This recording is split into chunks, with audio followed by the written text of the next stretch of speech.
2011ರಲ್ಲಿ ದೆಹಲಿಯ ರಾಮ್ಲೀಲಾ ಮೈದಾನದಲ್ಲಿ ನಡೆದ ಭ್ರಷ್ಟಾಚಾರ ವಿರೋಧಿ ಚಳವಳಿ ಭಾರತದ ಇತಿಹಾಸದಲ್ಲಿ ಕೇವಲ ಒಂದು ಚಳವಳಿಯಾಗಿ ಉಳಿದಿಲ್ಲ, ಅದು ದೇಶದ ರಾಜಕೀಯ ದಿಕ್ಕನ್ನೇ ಬದಲಾಯಿಸಿದ ಘಟನೆಯಾಗಿತ್ತು. ಅಣ್ಣಾ ಹಜಾರೆ ನೇತೃತ್ವದಲ್ಲಿ ನಡೆದ ಈ ಚಳವಳಿಯು ಆಗಿನ ಯುಪಿಎಸ್ ಸರ್ಕಾರವನ್ನು ತೀವ್ರ ಒತ್ತಡಕ್ಕೆ ಸಿಲುಕಿಸಿತು.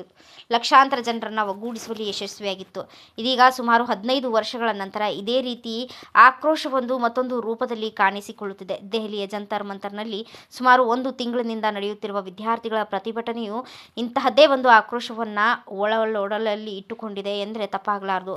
ಮೊದಲ ನೋಟಕ್ಕೆ ಆಗಿನ ಭ್ರಷ್ಟಾಚಾರ ವಿರೋಧಿ ಚಳವಳಿ ಮತ್ತು ಈಗಿನ ಪರೀಕ್ಷಾ ಅಕ್ರಮಗಳ ವಿರುದ್ಧ ನಡೆಯುತ್ತಿರುವ ವಿದ್ಯಾರ್ಥಿಗಳ ಚಳವಳಿ ನಡುವೆ ಯಾವುದೇ ಸಂಬಂಧವಿಲ್ಲ ಎಂದು ತೋರುತ್ತದೆ. ಆದರೆ ಈ ಎರಡು ಚಳವಳಿಗಳ ಆತ್ಮ ಒಂದೇ ಆಗಿದೆ. ಅದು ವ್ಯವಸ್ಥೆಯ ವಿರುದ್ಧ ಆಕ್ರೋಶವಾಗಿದೆ. ರಾಜಕೀಯ ಪಕ್ಷವಲ್ಲ, ವ್ಯವಸ್ಥೆಯೇ ಇಲ್ಲಿ ಪ್ರಶ್ನೆ. ಆಡಳಿತ ಪಕ್ಷ ಮತ್ತು ವಿರೋಧ ಪಕ್ಷದ ನಡುವೆ ಆರೋಪ ಪ್ರತ್ಯಾರೋಪ ಸಾಮಾನ್ಯವಾಗಿದೆ. ಸರ್ಕಾರವನ್ನು ರಾಜಕೀಯ ತಂತ್ರ ನಡೆಯಲ್ಲ. ಸಾಮಾನ್ಯವಾಗಿ ರಾಜಕೀಯ ವಿವಾದಗಳಲ್ಲಿ ಸರ್ಕಾರಗಳು ಒಂದು ತಂತ್ರವನ್ನು ಬಳಸುತ್ತವೆ. ಸರ್ಕಾರದ ವಿರೋಧ ಪಕ್ಷ ಟೀಕೆ ಮಾಡಿದರೆ ಅವರನ್ನು ಅಧಿಕಾರದಲ್ಲಿದ್ದಾಗ ಇನ್ನೂ ಕೆಟ್ಟ ಸ್ಥಿತಿ ಇತ್ತು ಎಂದು ಹೇಳುವ ಮೂಲಕ ತಪ್ಪಿಸಿಕೊಳ್ತಾರೆ.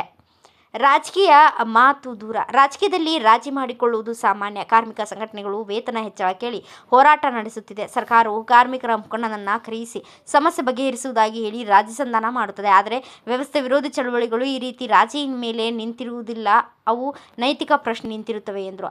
ನಾಯಕನೇ ಇಲ್ಲ, ಜನರೇ ಎಲ್ಲ. ಸಾಂಪ್ರದಾಯಿಕ ರಾಜಕೀಯ ಚಳವಳಿಗಳಿಗೆ ಸ್ಪಷ್ಟ ನಾಯಕತ್ವ ಇರುತ್ತಿತ್ತು. ಸರ್ಕಾರ ಆ ನಾಯಕರ ಜೊತೆ ಮಾತುಕತೆ ನಡೆಸಬಹುದಿತ್ತು. ಆದರೆ ವ್ಯವಸ್ಥೆ ವಿರೋಧಿ ಚಳವಳಿಗಳು ಸಾಮಾಜಿಕ ಮಾಧ್ಯಮಗಳ ಮೂಲಕ ಬೀಳುತ್ತವೆ. ಭ್ರಷ್ಟಾಚಾರ ವಿರೋಧಿ ಚಳವಳಿಗಳಿಗೆ ಅಣ್ಣಾ ಹಜಾರೆ, ಅರವಿಂದ್ ಕೇಜ್ರಿವಾಲ್ ಮುಂತಾದ ಮುಖಂಡರಿಂದ. ಆದರೆ ಅದರ ಯಶಸ್ಸಿನ ಹಿಂದೆ ದೇಶದಾದ್ಯಂತ ಸಾಮಾನ್ಯ ಜನರ ಪಾಲ್ಗೊಳ್ಳುವಿಕೆ ಇತ್ತು. ಇಂದಿನ ವಿದ್ಯಾರ್ಥಿ ಚಟುವಟಿಕೆಗಳು ಟೆಲಿಗ್ರಾಮ್, ಎಕ್ಸ್, ಯೂಟ್ಯೂಬ್, ಇನ್ಸ್ಟಾಗ್ರಾಮ್ ಮತ್ತು ಸ್ಥಳೀಯ ವಿದ್ಯಾರ್ಥಿ ಸಂಘಟನೆಗಳ ಮೂಲಕ ವ್ಯಾಪಕ ಬೆಂಬಲ ವ್ಯಕ್ತವಾಗುತ್ತಿದೆ.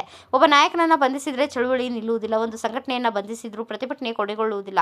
ಇದು ಜನ ಚಳವಳಿಗಳಿಗೆ ಶಕ್ತಿಯಾಗಿದೆ. ಆದ್ದರಿಂದ ಜನ ಚಳವಳಿಗಳೆಂದರೆ ಎಲ್ಲ ಸರ್ಕಾರಗಳಿಗೂ ಒಂದು ರೀತಿಯ ಭಯ ಕಾಡುತ್ತಿರುತ್ತದೆ. ಜನರು ಸರ್ಕಾರವನ್ನು ಪ್ರಶ್ನಿಸಿದಾಗ ಅದು ರಾಜಕೀಯ, ಆದರೆ ಜನರು ಪ್ರಶ್ನೆಯನ್ನು ಪ್ರಶ್ನಿಸಲು ಆರಂಭಿಸಿದಾಗ ಅದು ಇತಿಹಾಸವಾಗುತ್ತದೆ.